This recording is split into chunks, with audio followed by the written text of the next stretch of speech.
ہمارا تو یہ سائنس جو ہے وہ میدان نہیں ہے.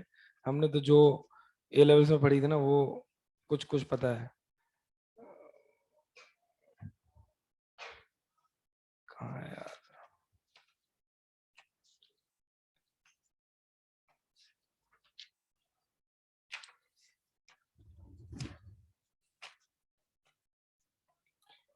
اس کا ایک تو مسئلہ یہ اس کا انڈیکس بھی نہیں بنا ہوا. اور کس کو میں نے پریزنٹ کیا تھا؟ یہ شیخ عبداللہ شمیم، وہ تحت الاشراف، ان کے انڈر جو ہے میں نے یہ لکھا تھا. پتہ نہیں یار مجھے نہیں مل رہا. بہرحال اس میں جو ہے نا رچرڈ ڈاکنز نے کیا کیا تھا، اس نے یہی کہا تھا کہ بھائی یہ بڑی فائن ٹیونڈ ہے، اور اس میں اصل پیسج اس کا انگلش میں تھا لیکن اس کو اردو میں نے ترجمہ کر کے لکھا تھا. تو بہرحال تھا بھی بڑا بے سریلا سا ترجمہ. تو میں آپ کو بتا دیتا ہوں، اس نے رچرڈ ڈاکنز سے یہی کہا تھا کہ بھائی ٹیمپریچر اتنا فائن ٹیونڈ ہے اس دریاؤں کا، سمندروں کا، اور یہ ساری چیزیں. ٹھیک ہے، تو مطلب ایسا لگ رہا ہے کہ کائنات میں ہر چیز پرپس فلی بلٹ ہے. کیا مطلب ہے اس کا؟ اس کا مطلب یہ ہے کہ ہر چیز اپنا فنکشن، اپنا پرپس جو ہے وہ فالو کر رہی ہے، رینڈم نہیں ہے. اگرچہ ہم جو ہے وہ جب چلتے ہیں تو دیکھتے ہیں پتھر، یہ اس پتھر کا کیا مقصد ہے یہ ہمیں سمجھ میں نہیں آتا. اس کی بہت بڑا مقصد ہے. ٹھیک ہے، اصل میں یہ آرگیومنٹ پہلا بندہ رکھنے والا ولیم پیلے تھا. ٹھیک ہے، اس کی ایک آرگیومنٹ تھی، ایک کرسچن تھا پہلا، مطلب جو اس کو آرگیومنٹ فرام ڈیزائن بھی کہتے ہیں، مختلف نام ہے. تو اس نے ایک واچ میکر انالوجی جو ہے وہ رکھی تھی. اس نے کہا تھا کہ اگر میں دریا کے کنارے میں چلتا ہوں اور میں دیکھتا ہوں کہ ایک پتھر رکھا ہوا ہے، تو میرا دماغ اس طرف نہیں جائے گا کہ اسے کسی نے بنایا ہوگا. ٹھیک ہے، اسے کسی نے بنایا ہوگا، یہ ایسے ہی رینڈملی پڑا ہوا ہے، میرا دماغ اس طرف نہیں جائے گا. لیکن اگر میں دریا کے کنارے واک کر رہا ہوں، چل رہا ہوں، اور میں دیکھتا ہوں کہ گھڑی پڑی ہوئی ہے، واچ، تو میں ضرور اس سے یہ استدلال کروں گا کہ واچ میکر یعنی ڈیزائنر بھی ہے اس کا. کیونکہ واچ اتنی ایک کمپلیکس اینٹی ہے، پیچیدہ ہے، کہ اس کے جو نمبرز ہیں بالکل ہی ایک ڈسٹنس پہ رکھے ہوئے ہیں، ایک بالکل طریقے سے وہ آرگنائز وے میں وہ چل رہی ہے. ٹھیک ہے، یعنی ایک واچ چھوٹی سی، تو یہ اتنی کمپلیکس ہے، یہ رینڈملی نہیں آ سکتی. یعنی یہ اپنا مقصد ادا کر رہی ہے، اور وہ ہے ٹائم بتانا. تو اسی طرح ہم کائنات میں دیکھیں تو ہر چیز اصل یہ آنکھ ہے، یہ اس کا ایک مقصد ہے، اور اس مقصد کے لیے بنی ہے. ناک ہے، کان ہے، منہ ہے، چہرہ ہے، اور بھی نیچر میں چرند پرند، پہاڑ، دریا، سمندر، سب گویا کے ڈیزائنڈ ہیں. ایک تو ہوتا ہے نا کہ انک سپل ہو گئی، انک سپل ہوئی اور ایک ڈیزائن بن گیا. ایک ہے کہ واقعی ایک ڈرائنگ کے تحت میں نے ایک ڈیزائن بنایا. تو یہ جتنی کائنات کی جو ڈیزائن ہے وہ یہ انک سپل ہونے والی ڈیزائن نہیں ہے، بلکہ ایک کانشیس مائنڈ اور ایک سپر نیچرل ڈیوائن اینٹی کی ایک پرفیکشن ہے. کہ یہ اس کو ہم یہ نہیں کہہ سکتے کہ یہ ایک انک سپل ہوئی ہے. سمجھ آ رہی ہے یہ بات؟ ہاں، ویسے تو پوسٹ ماڈرن آرٹ میرے خیال میں ایسے ہی ہوتا ہے.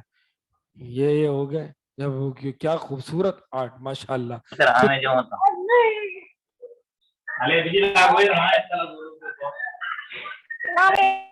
ہر چیز کا ایک سبب ہوتا ہے. بہرحال اس کا سبب کیا تھا مجھے نہیں پتا.